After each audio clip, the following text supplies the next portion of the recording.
Pega a visão, Monstrolândia. Vamos lá, visão cria. Atenção aqui no Tijefim. Panafricanismo, período pós-Guerra Fria. O que foi o panafricanismo? Um movimento proporcionado por afrodescendentes que não moravam no continente africano. O que isso quer dizer inicialmente? Assim foi inicialmente, tá? Que afrodescendentes que estavam em outros países, outros continentes, começaram esse movimento de libertação social, econômica, tá, e política dos países africanos. Isso dá certo. Isso dá certo. Ao longo do caminho, o panafricanismo se aproximou muito do socialismo, certo? E é entendido isso cientificamente também, já que a África foi explorada pelo imperialismo, tanto no colonialismo, quanto também no neocolonialismo, certo? Bem, esse movimento ganha corpo, se aproxima do socialismo, certo? E é claro que Estados Unidos e União Soviética até então, porque estamos falando aí desse período pós Segunda Guerra Mundial, apoiam. E por que eles apoiam? Porque eles querem ganhar domínio e capital político nessa balança, nesse tabuleiro geopolítico chamado África, certo? Eles começam a fomentar várias guerras internas, guerras civis, cada um com a sua bandeira. Tivemos resultados importantes dentro do panafricanismo. A Guerra da Argélia. A Guerra da Argélia foi a guerra mais violenta acontecida no solo africano, entre os franceses e o povo nativo, certo? Muitos nativos morreram, milhares, e os franceses acabaram, os colonos franceses acabaram sendo expulsos da Argélia, beleza? Mas ela durou muito tempo e também consumiu muito dinheiro e principalmente muitas vidas africanas. Tivemos também a retirada dos portugueses do solo africano. Lembrando que os portugueses colocaram os pés em solo africano em 1444. Em 1445 aconteceu o primeiro leilão de escravizados africanos em Algarves, Portugal, certo? O primeiro cara que leiloou escravos africanos foi o infante Dom Henrique. E eles só saíram do continente africano, foram os últimos, tá? Depois da Guerra da Argélia, em 1974, com o enfraquecimento e o fim do salazarismo, que aconteceu com a rebelião de escravos, certo? Uma rebelião feita por oficiais de alta patente em Portugal contra a ditadura de Salazar. Beleza? Só em 74 que eles saíram. 1974. Chegaram em 1444. Certo? Bem, esses são os dois principais pontos, além do apartheid que acontece na África do Sul e o fim do apartheid com a presença e a luta de Mandela, certo? Que modificaram o tabuleiro e solidificaram o panafricanismo. Beleza? Período pós-Guerra Fria. A Guerra Fria acaba em 1991. Vamos lembrar, a polarização começa em 1945 e 1947 de fato. Muitos especialistas dizem que começa a Guerra Fria. Alguns especialistas dizem que a Guerra Fria começou a partir de 1945, porque foi quando acaba a Segunda Guerra Mundial e começa a polarização política do mundo, dividido entre União Soviética e Estados Unidos.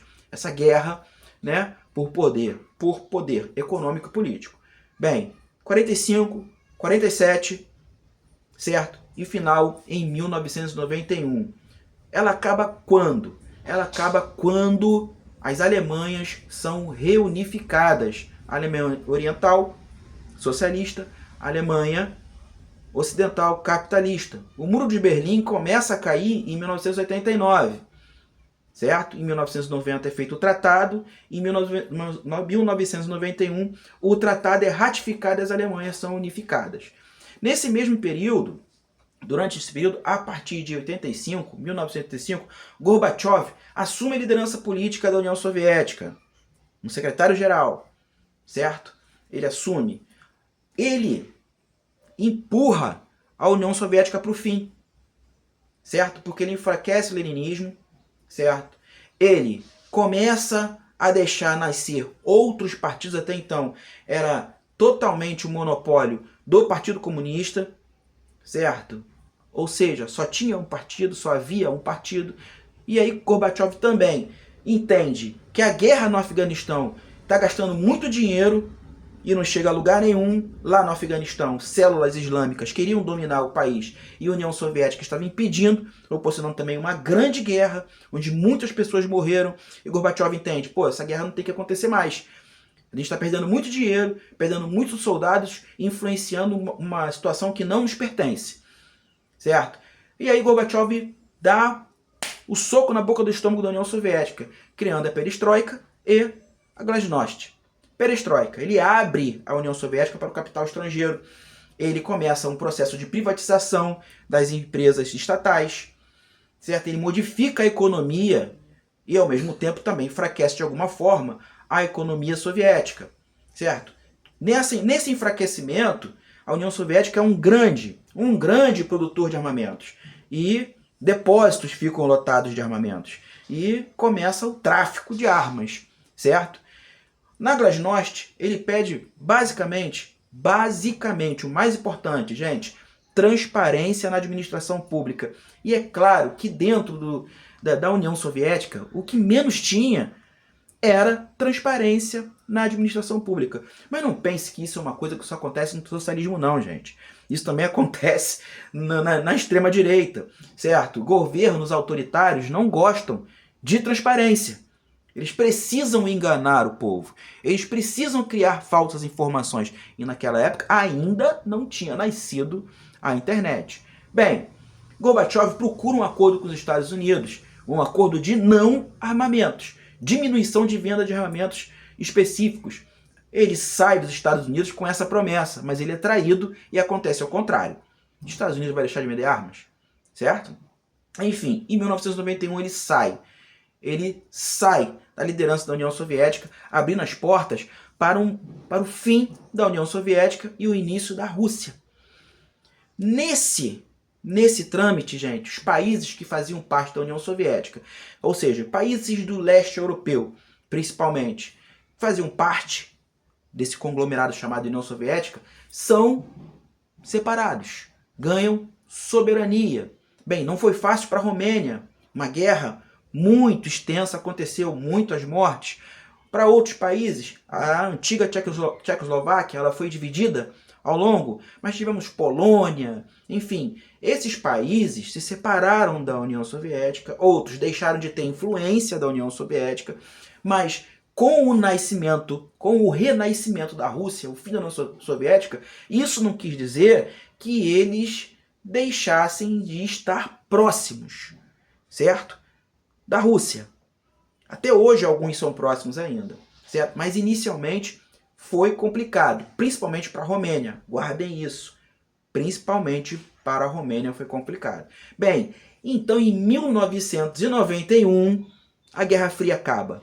Em 1991 a União Soviética acaba. Em 1991, certo? Nós também temos a reunificação das Alemanhas. Período pós-Guerra Fria. Pós-Guerra Fria mostra que essa reestruturação econômica começa a modificar, porque logo acontece a globalização. Nessa globalização, outros países começam a tomar proporção econômica, social, novas superpotências. China começa a crescer como superpotência e estruturar a nova Rota da Seda, buscar acordos diplomáticos, principalmente conseguindo interferir na ONU de maneira diplomática e financiando boa parte dos países da Ásia, tendo um bom contato com os países do Oriente Médio. E, atualmente, nós temos duas superpotências nesse mundo globalizado, caracterizado pelo multilateralismo, certo? O multilateralismo diz o seguinte, que nós temos duas potências atuais, Estados Unidos e China, basicamente no mesmo patamar de influência econômica, cultural e também diplomática. Valeu? Jefferson Arouche, um barco remando contra a maré, bebê.